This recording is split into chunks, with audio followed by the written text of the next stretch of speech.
Thank you, Mr. Chairman. It's good to see you, Administrator Bose.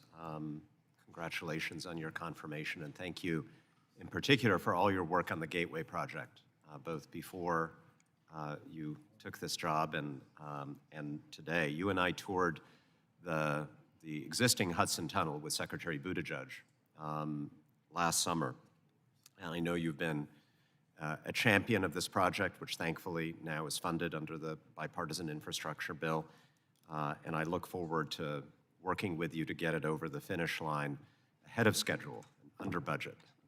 That is the challenge before us today. I want to get right back to the topic that the ranking member raised. June of 2019, your predecessor was sitting in that chair, and I asked him what I thought were some pretty straightforward questions about the length of trains and crew sizes. I asked him, should we have 3-mile-long freight trains? Should we have 5-mile-long freight trains? Should we have 10-mile-long freight trains? I asked him, let's say you have a 3-mile-long train operated by one crew member, and the train breaks down. How long would it take for that single crew member to walk from the front of the train all the way to the back of the train to try to figure out what was going on as first responders tried to get around the train? And in some cases, entire communities are simply divided in half. And Administrator Batory said, well, might take 2 hours, 3 hours. Then he added, depends on if he's a good walker or not. I don't know if that qualifies as data, but actually it kind of does make sense. I mean, isn't it just common sense that there are safety concerns related to a very long train with one human being on the train? Trains break down. No matter how good the technology is, at the end of the day, you're going to need a person or people to be able to figure out what went wrong and to fix it, and ideally to prevent the thing from going wrong in the first place. Would you agree?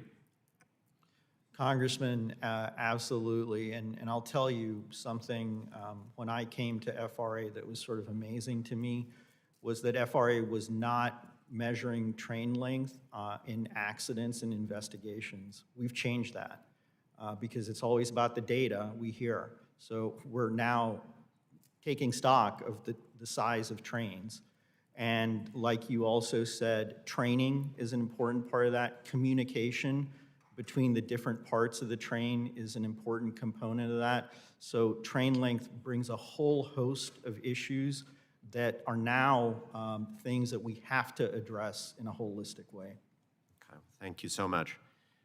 Switching gears, or maybe switching tracks, I want to quickly reaffirm my support for a few grant applications from New Jersey Transit that are currently under review at FRA. First, a mega program grant to enhance 69 commuter rail and bus stations across New Jersey and New York.